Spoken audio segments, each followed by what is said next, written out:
Hello everyone, आज की video में मैं तुम लोगों को बताने वाली हूँ how I scored 95 marks in chemistry.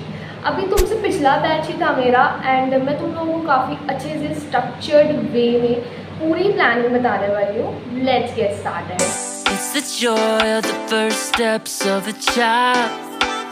So first of all मैं तुम लोगों को बताती हूँ about the study resources. So first study resource is NCERT book. Of course ये सबसे ज़्यादा मेन है। अगर तुम कहीं से भी पढ़ रहे हो तो साथ साथ में तुम्हें NCERT भी लगानी है साइड बाय साइड। एंड अगर और बुक्स की बात करूँ तो हेल्प बुक की ऐसा कुछ नीड नहीं है, बट अगर बात करें कुछ एक्स्ट्रा क्वेश्चन प्रैक्टिस के लिए बुक, तो या question practice is very important and ऐसे आपको समझ नहीं आएगा कि कैसे कैसे क्वेश्चन जो है फ्रेम होते हैं। So you can practice from PYQ book. कोई भी PYQ बुक ले लो जिसके अंदर आपको चैप्टर वाइज क्वेश्चंस मिल जाते हैं प्रीवियस ईयर। एंड उसके लास्ट में ना सैम्पल पेपर भी होता है। सो आप ऐसा कर सकते हो कि 2-3 सेट बाय कर सकते हो या फिर 1-2 सेट, लाइक 2 मैक्सिमम आप बाय कर लो। एंड उसके बाद जो पीछे जो है ना सैम्पल पेपर उसके ऑलरेडी गिवन होते हैं PYQ बुक के पीछे। सो वहीं से ही आप लास्ट में सैम्पल पेपर प्रैक्टिस कर लेना। कोई भी अलग से बुक खरीदने की ज़रूरत नहीं पड़ेगी आपको। ओके, सो बस यही था, यही आपको बुक्स लेनी है इन केमिस्ट्री और कुछ एक्स्ट्रा लेने की ज़रूरत नहीं है। प्लीज़ यार अपनी अलग से ना बहुत जो अच्छे होते हैं ना सजा के आप बनाते नोट्स, वैसे नोट्स मत बनाना। मैं तो आपको कहूँगी किसी सब्जेक्ट में इतने अच्छे नोट्स बनाने की ज़रूरत नहीं है, बस शॉर्ट नोट्स अच्छे बना सकते हो आप। उसके अलावा जो लॉन्ग नोट्स होते हैं ना वो आप क्लास के साथ साथ में ही बनाया कीजिएगा।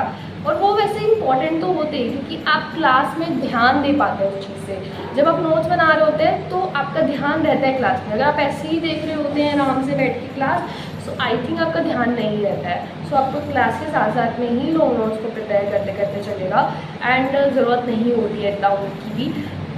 NCERT पढ़िए, चल जाएगा काम। ओके, इसके अलावा यार तुम ऐप्स भी यूज़ कर सकते हो जैसे कि Google, AI, then we have one more study timer वाला ऐप एक कर लो। उसके अलावा कुछ रिसोर्सेज भी आप यूज़ कर सकते हो केमिस्ट्री के। इफ़ यू वांट तो सैम्पल पेपर्स आप ऑनलाइन डाउनलोड कर सकते हो अगर आपको लगता है कि आपके बुक के पीछे इतने खास गिवन नहीं है, या फिर हो सकता है कि तुमने कोई ऐसी बुक ले ली हो जिसके पीछे ना गिवन हो।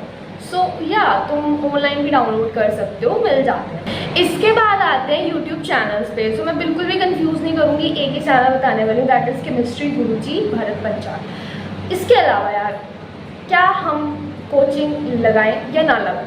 सो कोचिंग आपकी मर्जी है। अगर आपके स्कूल में बहुत अच्छे से पढ़ा रहे हैं, आपको गाइड कर रहे हैं कि ऐसे से कर लो, लाइक पढ़ा रहे हैं ठीक से, ठीक ठाक पढ़ा रहे हैं, तो आपको कोचिंग की ज़रूरत नहीं है केमिस्ट्री में। सो आप क्या कर सकते हो, आप स्कूल से ही पढ़ लो एंड साथ साथ में ऑनलाइन यूट्यूब से पढ़ लो।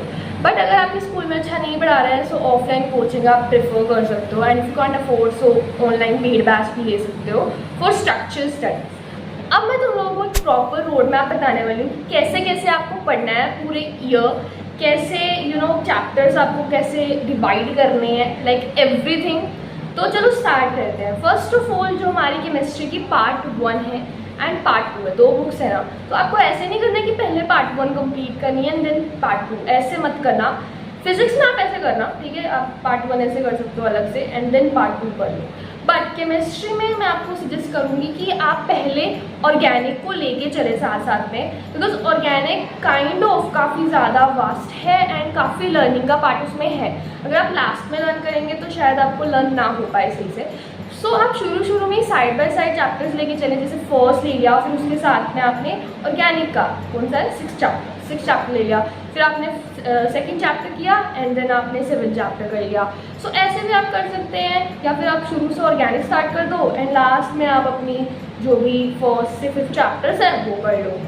देखिए करने को तो आप कैसे मर्जी कर सकते हैं, बट मैं आपको ईजियर से ईजियर मेथड बता रही हूँ ताकि आप इजीली अच्छा स्कोर कर पाएँ। सो अब नेक्स्ट नाउ सिलेबस कब तक कंप्लीट करना है? सो केमिस्ट्री का सिलेबस आप दिसंबर तक कंप्लीट कर सकते हो। दिसंबर तक आपका हो जाना चाहिए विद PYQs बुक। मतलब आप लास्ट में उसके बाद दिसंबर के बाद कोई और बुक नहीं करेंगे, सिर्फ NCERT करेंगे। NCERT के क्वेश्चंस देखकर करेंगे आप, NCERT को ही बार बार रीड करेंगे एंड जो भी आपके नोट्स वगैरह हैं वो कर सकते हो आप रीड।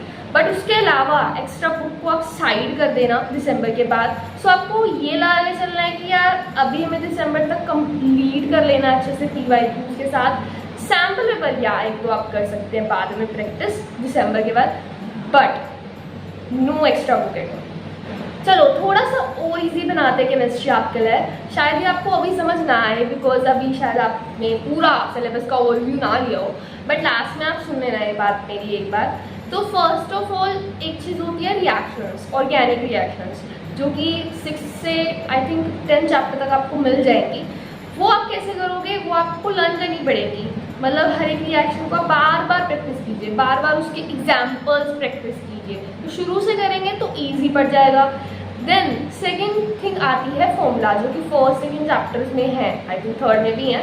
सो जो ये फॉर्मूलाज हैं वो आप कैसे करेंगे, वो ईजिली हो जाते हैं। आई थिंक उसमें आपको इतना ज़्यादा दिमाग नहीं लगाना है। फॉर्मूलाज एक दो बार रीड करेंगे हो जाएंगे, लर्न करेंगे हो जाएंगे। न्यूमेरिकल भी इतने कुछ खास नहीं आते, डायरेक्ट फॉर्मूला बेस आ जाते हैं। और देखा जाए तो मतलब वहीं से ही NCERT से ही जो भी क्वेश्चंस न्यूमेरिकल्स वगैरह हैं कुछ वैसे ही आ जाते हैं। देन वी हैव एक और चीज़ जो कि होती हैं जैसे स्पेक्ट्रोकेमिकल सीरीज हो गई, और बीच में DRF ग्रुप एलिमेंट्स आपको सारे लर्न करने हैं पीरियोडिक टेबल के। 5th चैप्टर में काफ़ी सारा लर्निंग पार्ट है बिकॉज उसमें अलग ही IUPAC नेमिंग का कुछ है पार्ट। सो ये सब कुछ लर्न करना इतना ईजी नहीं होता। इन सब के लिए आपको बनानी पड़ती है ट्रिक्स। लाइक बैटरीज भी हैं, बैटरीज की रिएक्शन है आई थिंक सेकेंड चैप्टर में लास्ट में, वो भी लर्न करनी होती है। सो वो सब कैसे होगा, वो ट्रिक्स से होगा। अगर आप डायरेक्ट लर्न करने की कोशिश करेंगे सो बहुत ज़्यादा कंफ्यूज हो जाएंगे। केमिस्ट्री में बहुत ज़्यादा लर्निंग का पार्ट है। सो दैट्स वाई आपको बीच में ट्रिक्स भी बनानी पड़ेंगी। ट्रिक्स आप खुद से बना लो अपने दिमाग से, या फिर आप हेल्प ले सकते हो यूट्यूब की, या हो सकता है आपके जो टीचर्स हैं वो भी आपको करवा ही दें। एक और चीज़, लास्ट वाले दिन हम बहुत ज़्यादा कंफ्यूज हो जाते हैं कि कहाँ से पढ़े भाई, आज पेपर है। तो आपको कुछ नहीं करना है, शॉर्ट नोट्स बनाने हैं 10-12 पेजेस के, शुरू से ही बनाना स्टार्ट करना।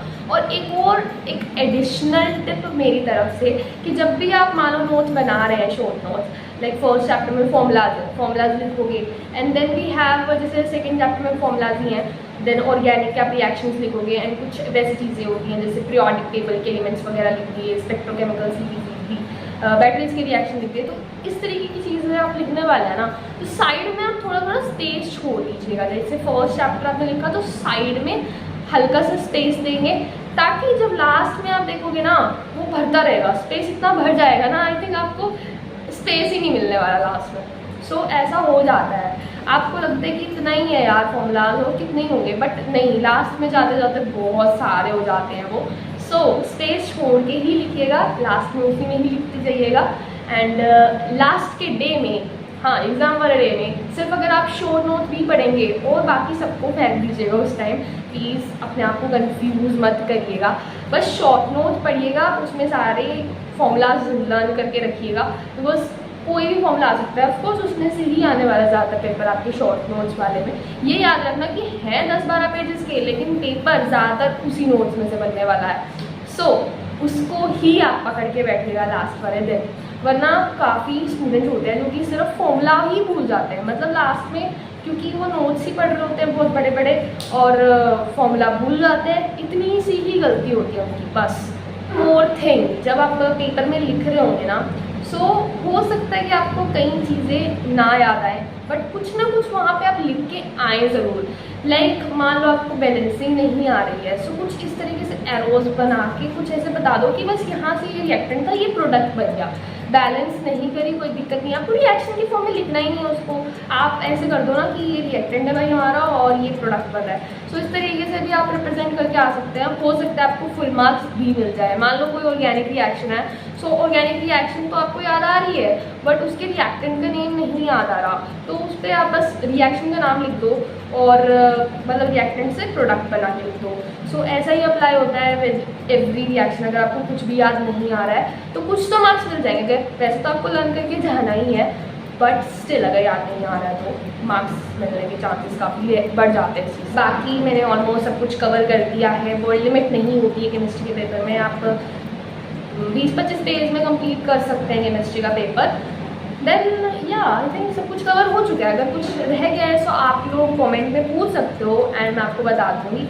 अभी के लिए यार एंड करते इस वीडियो को, फिजिक्स वाला वीडियो भी मैं बना दूँगी।